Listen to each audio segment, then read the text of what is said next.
सासू माँ बदल गई। कहानी उस घर की है जहाँ बहू और बेटी को एक माना जाता था, लेकिन फिर अरे शिखा बेटा, तू रसोई में क्यों घुसी रहती है? जा, रोटी मैं बना लूंगी। नहीं नहीं माँ जी, आप बैठिए, बस सारा खाना बन ही गया है। श्वेता को बोल देती हूँ, वो खाना लगा देगी सबका। सॉरी भाभी, मेरे पास वक्त नहीं है। माँ, मुझे पैसे देना, पार्लर जाना है। हाँ हाँ चली जाना, भाभी को भी ले जाना। वो भी जाने को बोल रही थी पार्लर, पर पहले ना मदद कर दे उसके खाना लगाने में। देख माँ, वो बहू है, उसे बहू रहने देना। इतना सर पर मत चढ़ा भाभी को। श्वेता, ज्यादा मत बोला कर। बहू और बेटी में कोई फर्क नहीं होता है। जा जाकर काम कर। ननद को माँ का भाभी से इस तरह प्यार करना बिल्कुल अच्छा नहीं लगता। वो बार बार किसी न किसी तरह माँ को भाभी के खिलाफ भड़काती रहती, लेकिन कोई फायदा ना होता। एक रोज, अरे बेटे किशन, जा बहू को कहीं घुमा कर ला। सारा दिन घर में काम करती रहती है। हाँ हाँ माँ, हम लोग जा रहे हैं ना गोवा। अच्छा जी, भाभी ने तो हमें बताया भी नहीं। वैसे तो सारी पंचायत करती है, ये गोवा वाली बात क्यों छुपा गई हमसे? अरे क्योंकि उसे खुद नहीं पता था बहन। मुझे टिकट सस्ती मिल रही थी तो मैंने बुक कर दिया। हाँ शिखा, पैकिंग कर ले, संडे हम जा रहे हैं गोवा। दोपहर में शिखा पैकिंग कर रही थी कि सास आ जाती है। ये क्या बहू, साड़ियाँ? अरे गोवा जा रही है घूमने या फिर शादी में मायके हैं? माँ जी, ऐसा कुछ है ही नहीं, समझ में नहीं आ रहा क्या रखूं कपड़े में। अरे तेरी और श्वेता की साइज तो एक ही है। उसके कुछ मॉडर्न कपड़े ले ले, आकर लौटा देना। हाँ माँ जी, ये ठीक रहेगा। शिखा श्वेता के पास जाती है और उससे कपड़े मांगती है। ना जी ना, मैं अपने कपड़े ना दूं।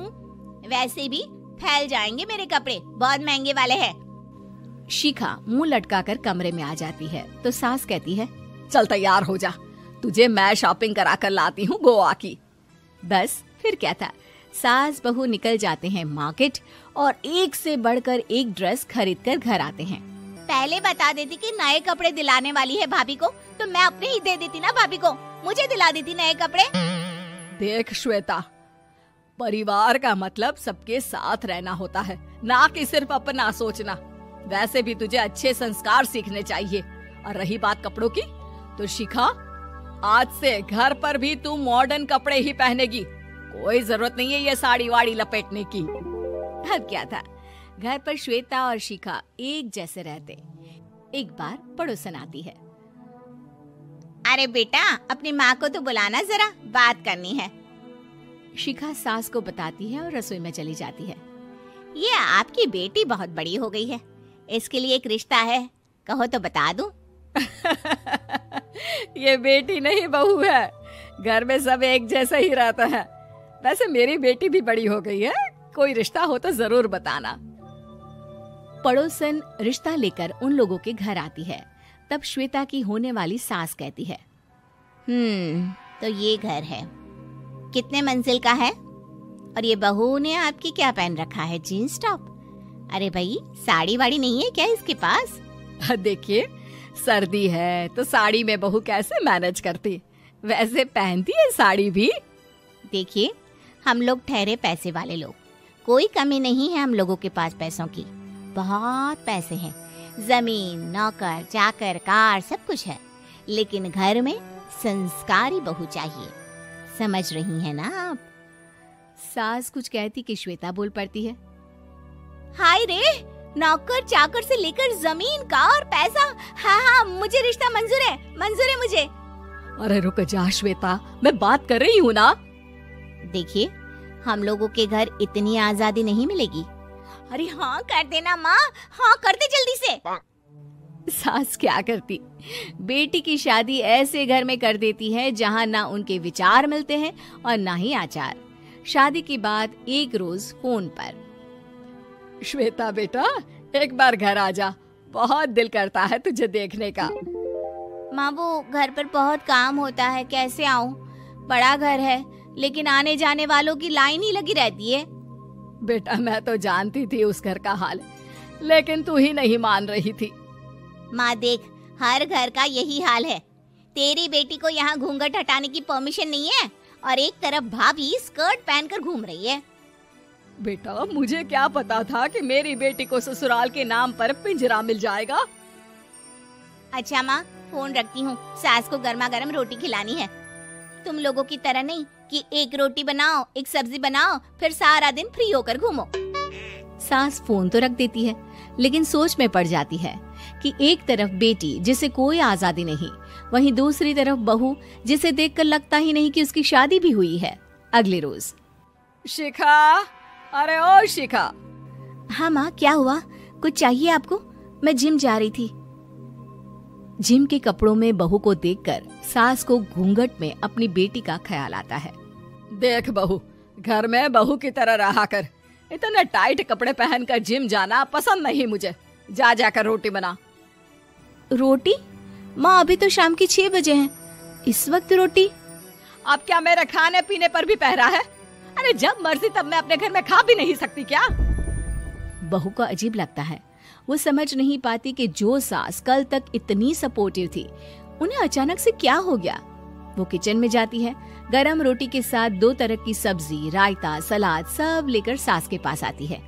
माँ जी, खाना। इतना सारा खाना? राक्षस समझा है क्या मुझे? रोटी मांगी थी मैंने गर्मा गर्म बस।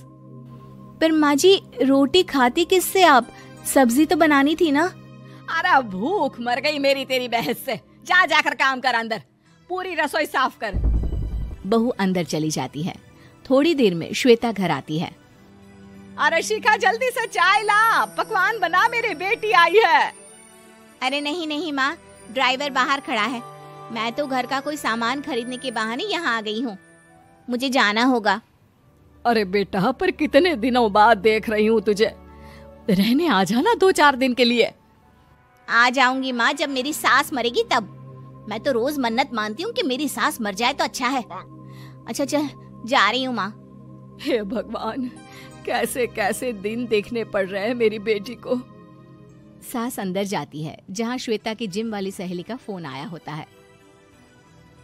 क्या बात है, आज जिम नहीं आई? अरे पता नहीं यार, आज माँ को क्या हो गया अचानक। पर खैर कोई नहीं, लगता नहीं कि मैं अब जिम आ पाऊंगी। शिखा स्पीकर पर बात कर रही थी, जिसे सास सुन रही थी। यार ये सास ना होती ही ऐसी है। मैं तो कहती हूँ बुढ़िया जल्दी मरे और तू आराम से जिए। शिखा को सहेली की बात पर गुस्सा आ जाता है। माँ के मरने की कौन सा बच्चा दुआ मांगता है मोहिनी? आगे से ऐसी बात मेरे सामने मत करना। हमारे घर की शोभा ही माँ है। क्या हुआ जो थोड़ी सख्ती दिखा रही है? उसमें भी कोई ना कोई उनकी भलाई ही होगी। मैं तो कहती हूँ भगवान मेरे जैसी सास सबको दे, जो सिर्फ माँ की तरह है। सास वाली तो कोई बात ही नहीं है उनमें। सास ये बात सुन रही थी। उनकी आंख में आंसू आ जाते हैं कि क्यों वो बेटी की किस्मत में बहू को भी भागीदार बना रही थी। शिखा, अरे ओ शिखा, क्या हो गया? जिम नहीं जाना क्या?